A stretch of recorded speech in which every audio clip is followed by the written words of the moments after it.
First of all, I would like to express my deepest appreciation to your group, the MCGI, for this activity you are conducting. Nakita ko, ang daming tao. It was more actually than the first one I watched. I saw in Quezon Hill proper. And I am very thankful na may ganito. Kasi ang objective natin as the chair of the Committee on Health, Sanitation, Ecology, and Environmental Protection is a healthy Baguio in a healthy environment. Yun ang objective natin. And natutuwa nga ako and I deeply appreciate your participation. I see a lot of people here nangangailangan ng medical services. Medical, dental, optical, lahat ng klase, may legal ka pa. So, sana tuloy-tuloy ito.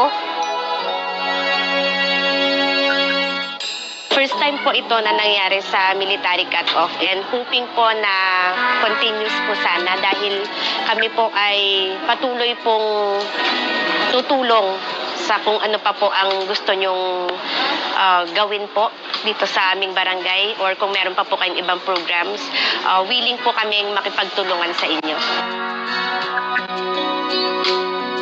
Laking tulong po para lalo na sabi na yung para sa gamot nila. Laking tulong na din po yung mga gamot kasi mahal po talaga siya. Tsaka ano po, nakatipid na din. Mahalaga po siya para sa mga kalusugan, lalo na po sa mga anak ko kasi sakitin po sila. Tapos, tsaka nakakuha po kami ng libreng gamot.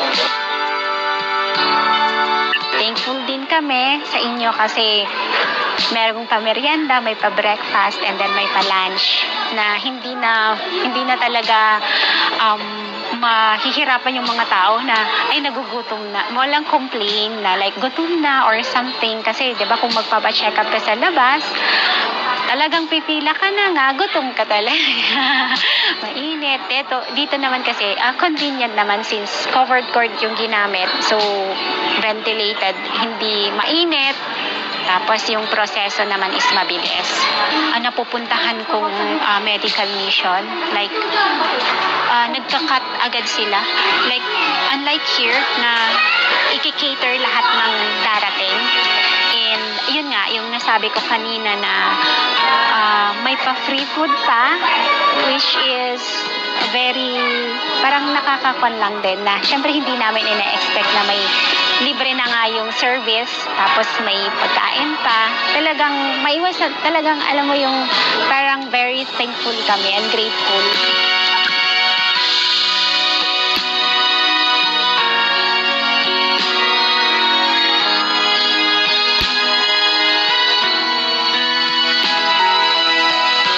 Kita po, napaka-obvious po na guided po itong program na to. Siyempre po sa tulong ng MCGI, nandito po ang Diyos. Talaga pong makikita nyo. Kasi po, mayaman, mahirap, kinikater po ninyo.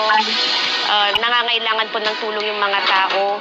At nandyan po yung Diyos para tumulong with the help po, siyempre, ng mga staff ninyo po. Na mga doctors, mga volunteers po. Regardless po na walang halong politika po ito, wala rin pong halong honoraria or sahod, pero nandyan po kayo para tumulong. Talagang serbisyo po para sa mga tao na bigay po ng Panginoon.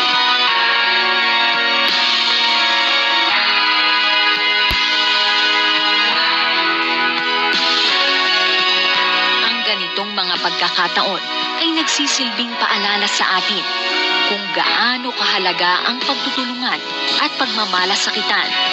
Salamat na palagi sa ating Diyos Ama na umaabot sa puso ng bawat isa.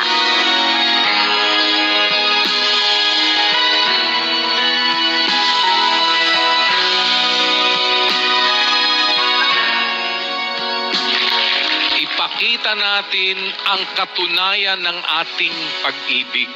Ipakita natin sa gawa ang ating pananampalataya at ito ang ating pagsisikapang mapagtulong-tulungan, makita ang gawa ng Diyos sa ating pagsasama-sama. At kung makikita nila yung gawa ng Diyos, no, mga kapatid, kagaya ng ating laging sinasabi, sabi dun sa 2:12 ng unang Pedro, mga kapatid, sabi ng banal na kasulatan, kayo'y magkaroon ng timtimang ugali sa gitna ng mga hintil upang sa mga bagay na ipinagsasalita nila laban sa inyong tulad sa nagsisigawa ng masama, dahil sa inyong mabubuting gawa na kanilang nakikita, ay purihin nila ang Diyos sa araw ng pagdalaw. To God be all the glory and the highest praises.